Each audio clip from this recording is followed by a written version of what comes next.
America is not what it used to be to some of its citizens.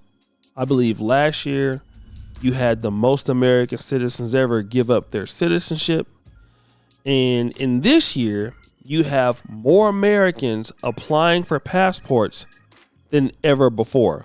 So much so that, well, this happened. GMA Travel alert, spring break season here. Airlines expecting the busiest spring travel season ever. And if you're going abroad, you better have your passport. Wait times are going up. Transportation correspondent Gio Benitez is at LaGuardia Airport with the story. Good morning, Gio. Hey, George, good morning. There are so many people trying to get their passports that, simply put, the State Department is having a really tough time keeping up. So this morning right here, the timeline you need to know. This morning, as spring break and summer travel approaches, a warning for travelers going overseas. With international travel ramping up, the State Department says it's seeing unprecedented demand for passports, and it's causing some massive delays. Maddie Belfiore ordered her passport weeks ago, but did not get it in time for her trip. I hadn't been on vacation in a very, very long time. I was a caregiver for my mom, and I wouldn't leave her. So when she passed away, I finally decided I have to get away. I didn't think it was going to be a problem. Go to the post office, fill out the application. She hands me the paper. It says 3 to 5 weeks expedited. I paid extra. Then in checking on the passport website, it became 5 to 7 weeks. She had to cancel everything. They don't have enough people working at the passport office. They don't have any extra phone numbers where you could call and try to get information, and they have no emails. I had to cancel the flight, the hotel, everything had to be canceled. So how do you time it out? Well, it usually takes 8 to 11 weeks to get a new passport. But if you pay $60, you can expedite yours. But remember, that may only save you a few weeks. So definitely apply as soon as possible. Don't go too close to the date of your trip and give yourself undue stress. And remember, those processing times don't start until the State Department actually receives your application, not when you send it. Now, if you have urgent travel that's within 14 days, you can make an appointment at a State Department passport office and get your document processed. But even if your passport is valid, you should still check that expiration date.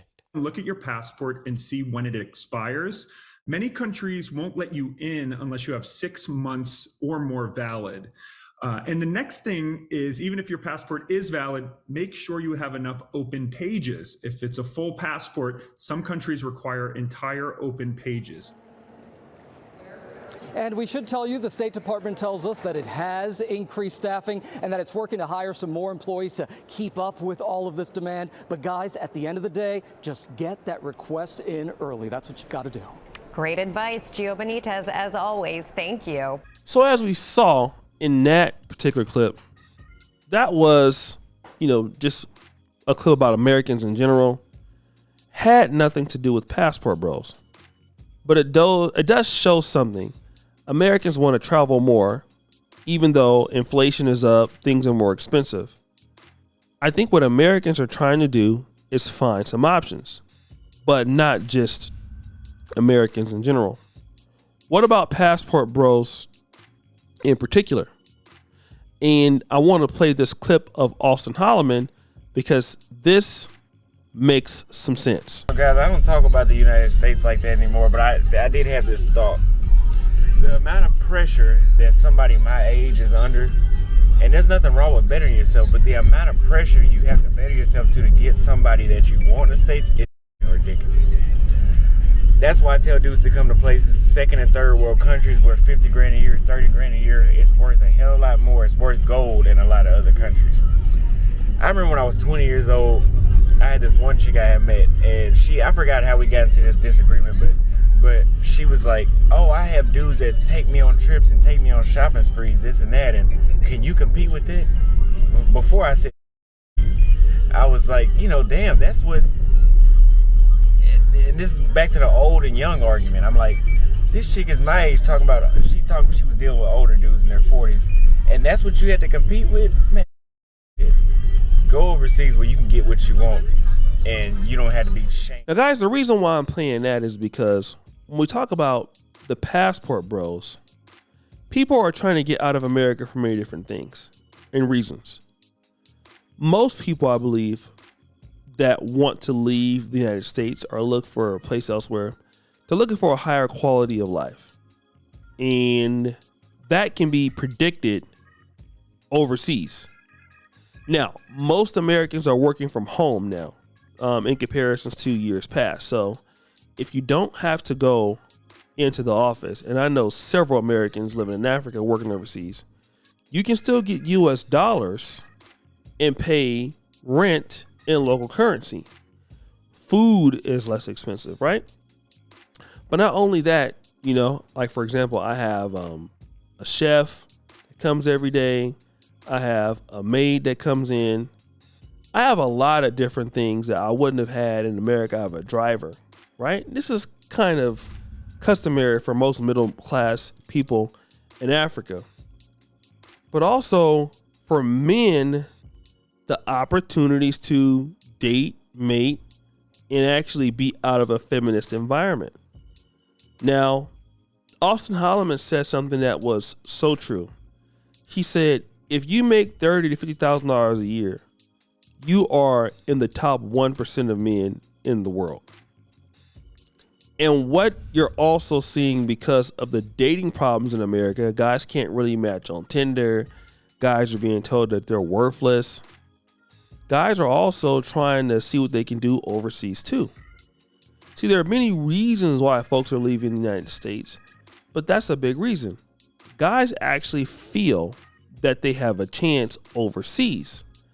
And it's not that they feel that, it's actually true. If you can make $30,000 in Nairobi, Kenya, you're probably in the top 10% of earners overall, right? Top 15% for sure. If you're in Uganda, if you're in Ghana, or even Nigeria, now you have opportunities to, number one, maybe invest. And then the women you're going to come across are going to be, if you like black women, they're going to be drop dead gorgeous. I'm talking about just everything. And you can have a wife and live off about $2,000 a month, $2,500 a month. And if you can save another $2,500, you're in great shape. I mean, you're just going to have and you can always use your U.S. passport to do things, but you're in great shape. And then also you get $100,000 to $5,000 write-off living overseas. The federal government gives you that. So that's why people are applying for their passports. Higher quality of life, more opportunities, and for men, more dating opportunities, and also less stress. You know, when I'm getting up in the morning and doing my local work and things like that, here in Africa, and if I come across the police, I'm not worried, But now if I'm actually in the United States and the police drive by, I'm still worried. Not that I've done anything wrong, but it's like, okay, if this guy pulls me over, what's going to happen? I'm stressed. I'm like, when I get in America, man, I'm like, all right, I'm here for 2 weeks. I don't want anything to happen. I got to make sure I get the hell up out of here, right? That's kind of how I am there. I don't even want to be there anymore. Not that I don't like America, but just I have so many positive things going on outside of the country. You know what I'm saying? And then that's just kind of really how it is. And I think that a lot of brothers feel very similar. A lot of Americans feel very similar. You see people when they're overseas and, like you go to the club, for example, and not that it always happens in America, but when you come to the club, let's say in Uganda or in Kenya or in South Africa, nobody's going to fight for the most part. You know what I mean? But now when I'm in let's say if I'm in Atlanta or if I'm in Sacramento or LA, I would be like, all right, man, I hope it don't go down.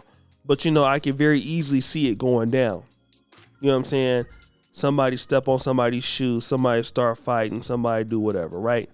And you just don't have to worry about that. Here, you're going to go out, have a good time, you're going to vibe, everything's going to be cool. So, guys, what do you think? It's your boy, O'Shea Duke Jackson, back at it again with another episode of The Celebrity Junk. I really appreciate you for all that you do. Subscribe, hit the bell. We're out.